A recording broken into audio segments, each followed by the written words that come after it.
CZ Studio and Radio Verté presents The Wild Wind by Cor Zimmerman.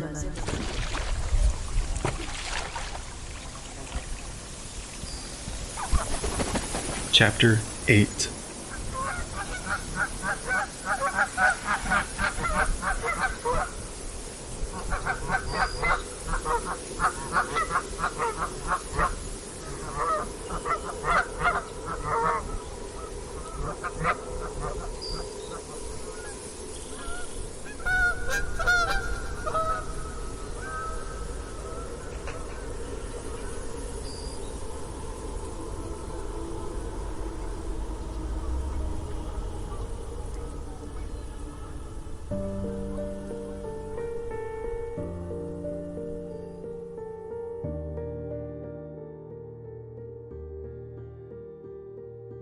Dr. Zola was a disciplined man.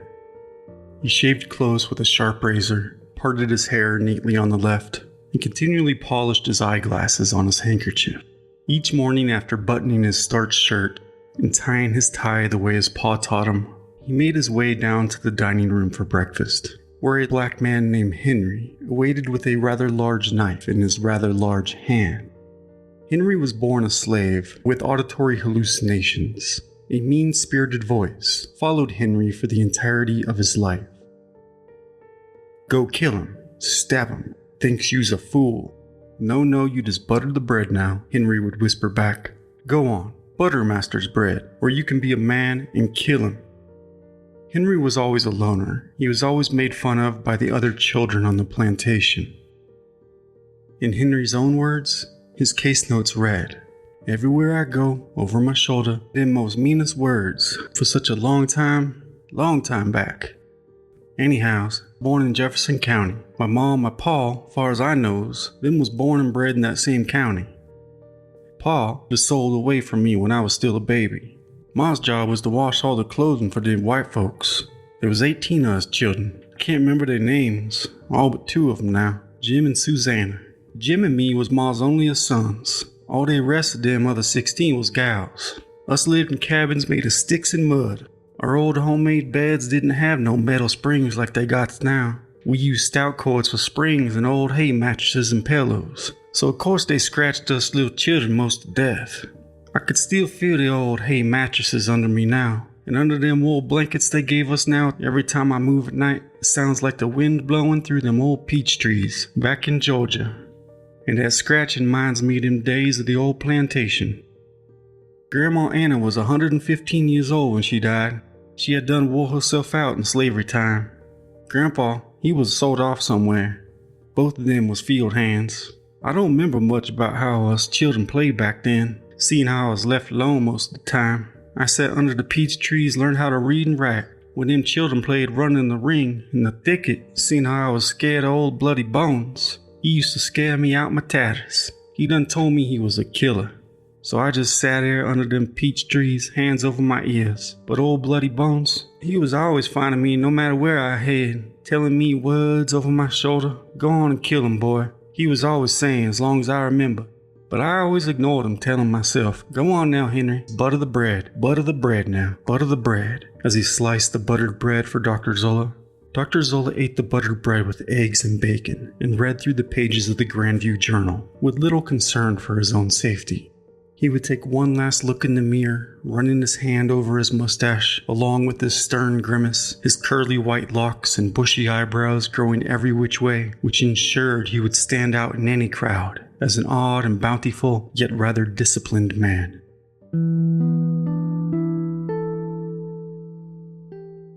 "Come along," said the doctor, rising from his desk with no evidence of his 7 decades upon this earth, nor of the arduous task orchestrating the chaotic universe of the Hilltop, demanding heavily upon his heart, mind, and soul.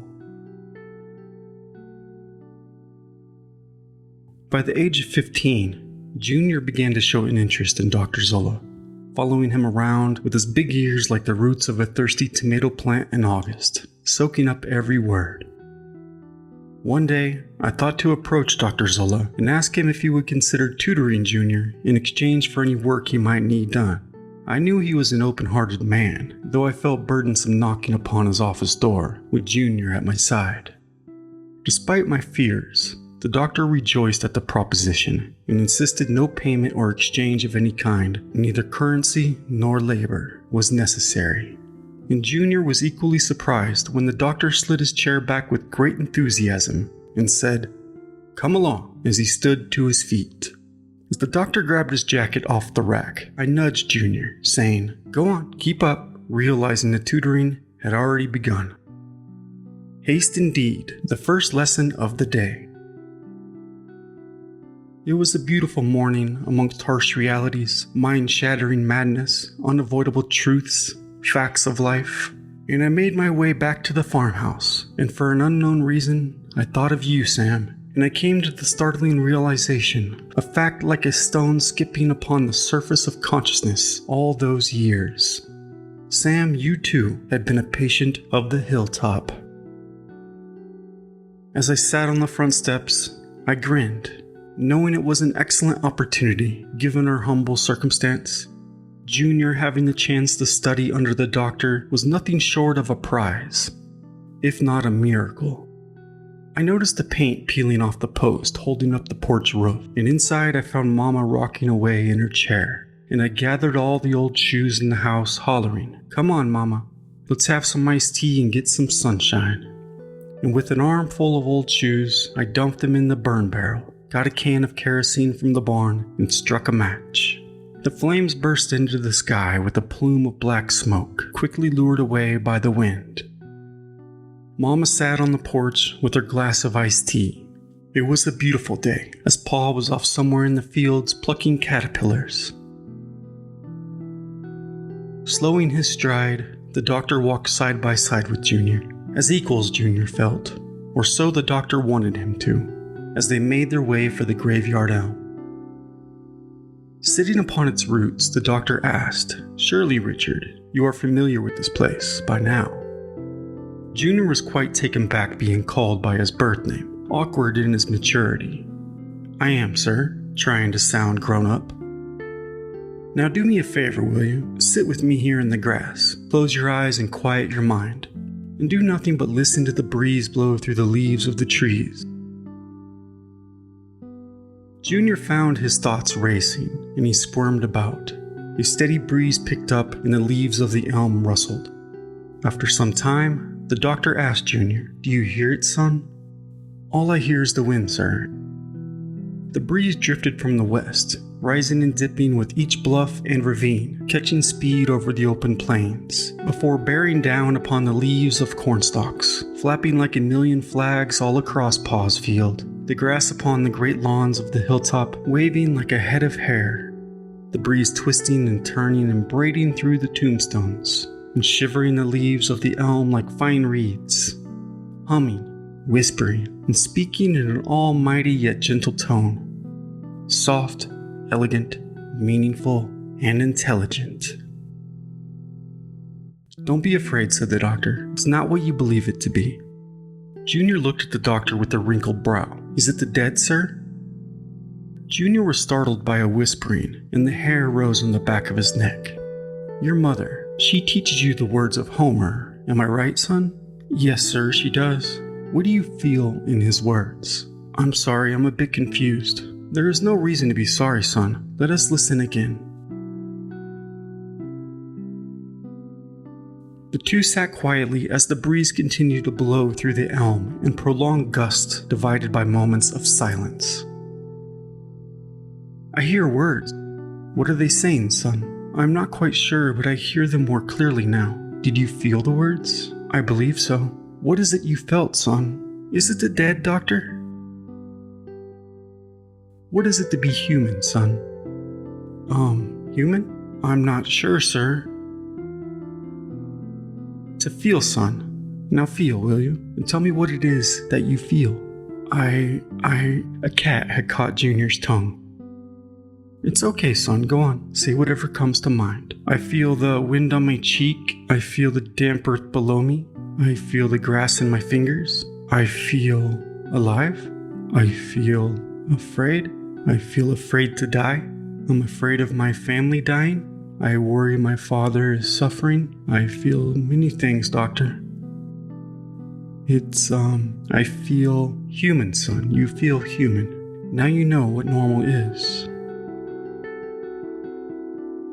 Well done, son. You're becoming quite the man, Junior. But it's okay to be a child. Don't be in a big hurry now. After all, that child, it never really goes away. Look at the Hilltop, Junior. We all hear that voice from time to time. It is the irrational that makes itself felt in the life of the soul. It's that mercy of unreasonable impulses, strives unbridled for sensual pleasure, and develops unnecessary due to fear to false ideas. This child should not be killed, but taught and trained. We must improve of the child inside us. Do you see this arrow? You see it moving through the sky? Suddenly the doctor pulled out an arrow from his coat, which Junior had failed to notice before. You wish to walk to the end of a path, but before you can get there, you must get halfway there. Before you can get halfway there, you must get a quarter of the way there. Before traveling a quarter, you must travel 1/8. Before an 1/8, 1/16, and so on. As in a race, the quickest runner can never overtake the slowest, since the pursuer must first reach the point whence the pursued started, so that the slower must always hold a lead. Son, have you ever heard of Achilles and the tortoise? In this paradox, Achilles is in a foot race with the tortoise. He allows the tortoise a head start of 100 meters. Suppose that each racer starts running at the same constant speed, one faster than the other. After some finite moment, Achilles will have run 100 meters, bringing him to the tortoise's starting point. During this time, tortoise has run a much shorter distance, say 2 meters. It will then take Achilles some further time to run the distance, by which time the tortoise will have advanced farther, and then more time still to reach this third point. All the while, the tortoise is moving ahead. Thus, son, whenever Achilles arrives somewhere the tortoise has been, he still has some distance to go before he can even reach the tortoise. Or look at it this way, son. If everything, when it occupies an equal space, is at rest at the instant of time, and if that which is in locomotion is always occupying such a space at any moment, flying arrow is therefore motionless at the instant of time and at the next instant of time. That for motion to occur, an object must change the position which it occupies. He gave an example of an arrow in flight. He stated that at any one instant of time, the arrow is neither moving to where it is, nor to where it is not. It cannot move to where it is not, because no time elapses for it to move there. It cannot move to where it is, because it is already there. In other words, at every instant of time there is no motion occurring. If everything is motionless at every instant, the time is entirely composed of instants, then motion is impossible. If everything that exists has a place, place too will have a place, and so on ad infinitum. The argument is that a single grain of millet makes no sound upon falling, but 1,000 grains make a sound. Hence 1,000 nothings become something. An absurd conclusion. Much like the leaves in the trees, son. Now listen. If you listen carefully, you become the sound, you are the sound. However, you cannot trust your sense of hearing, as even inaudible sounds can add to an audible sound. Now close your eyes and listen. Don't trust, just feel. Junior closed his eyes, but amongst the chaos of paradox, one thought surfaced clearly. Doctor, and what of the bookbinder, sir? Dr. Zola looked down for a moment, rather caught off guard by the question. Along the avenue that jogged before them, a patient was walking in circles, wearing but one shoe. Now you've heard the old saying, to walk a mile in another man's shoe. And he winked at Junior. 'Tis the way the world turns, son. 'Tis the way the world turns. To put it bluntly, Junior was confused as hell, unsure of what to think or do.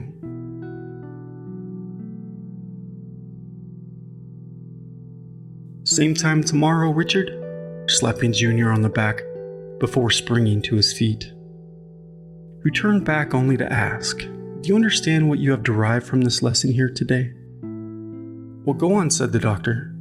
Junior looked up at him, baffled. Is it the dead who whisper? Junior asked with a perplexed fixation. As dead as the river pouring meaningless words from the mind, allowing the wind to blow through the trees and fill it again with truth. And with his face to the clear blue sky, he said, looks like rain.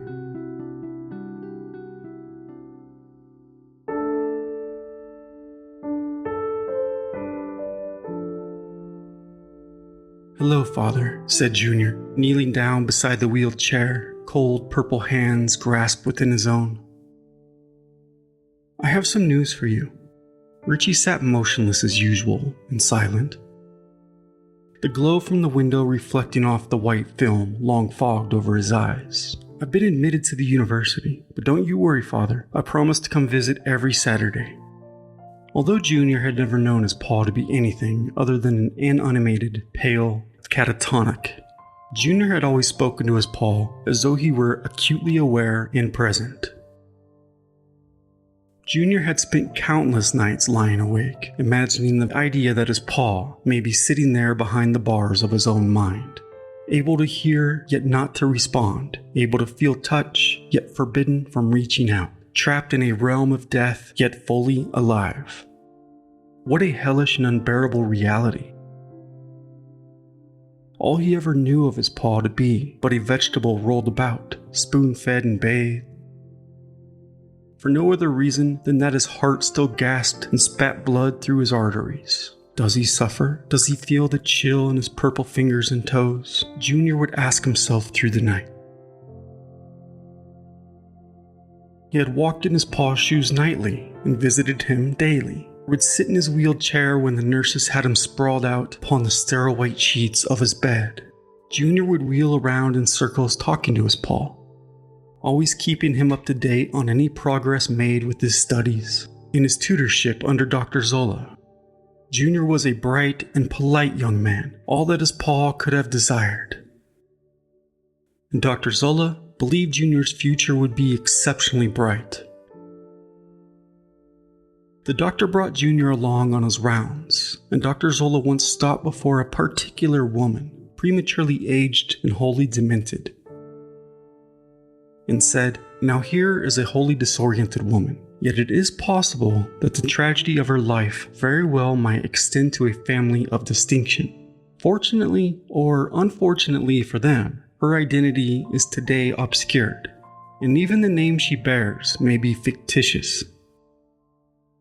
She will pass away and be buried known simply as number 4141. Dr. Zola's objective was to impress upon Junior the thought that a patient should never be considered equally, but rather studied as an individual, with every effort made to restore their latent intellect. The doctor was meticulous in impressing upon Junior that insanity was not entirely infectious or hereditarily handed down. Junior responded that day, "I would still hesitate to marry into the family of the woman we just saw. 6 toes on her right foot and 6 fingers on her hand." Dr. Zola escorted Junior to the maternity ward, where he complained to the nurse, "The little girls are not dressed well enough." "I am sorry, doctor, but the supply of clothing is running low." Dr. Zola then pointed to a large box on a shelf and said, "What about those?" "Why, doctor," the nurse replied, "don't you know about that box? It is filled with baby clothes and has been sitting on that shelf unopened for years. It was there when I came, and the older nurses told me that there is a tradition that says it must remain." The doctor responded, "Yes, of course, we should foster sentiment in every way." But then looking at Junior, he continued, "Tradition is one of the things that stand in the way of progress, son." He ordered the box be opened and the beautiful garments distributed, as the little tots scrambled over one another for the pile of embroidered dresses.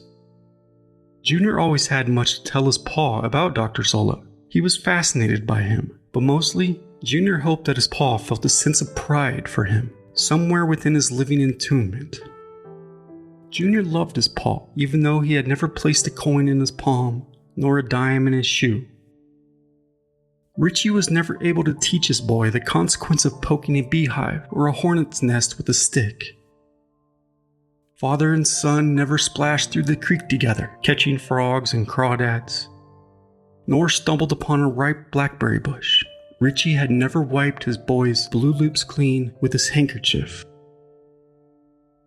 It was up to my paw to teach Junior to toil in the earth with a hoe, to plow, and how to chop wood, stoke a fire to keep Mama warm, and how to pick her flowers on Sunday, though Mama always threw them out, believing cut flowers were terrible luck, inviting death. This is why Richie's room sat without a fragrance other than that of the stale institutional scent so heavily seasoned at mealtime. Still, Mama taught Junior to find luck in a grove of clovers, to wish for luck when a ladybug landed on his nose, to never spin a chair about one leg, to never let the screen door slam shut behind him, and to stay clear of the twisted tree on the edge of the graveyard.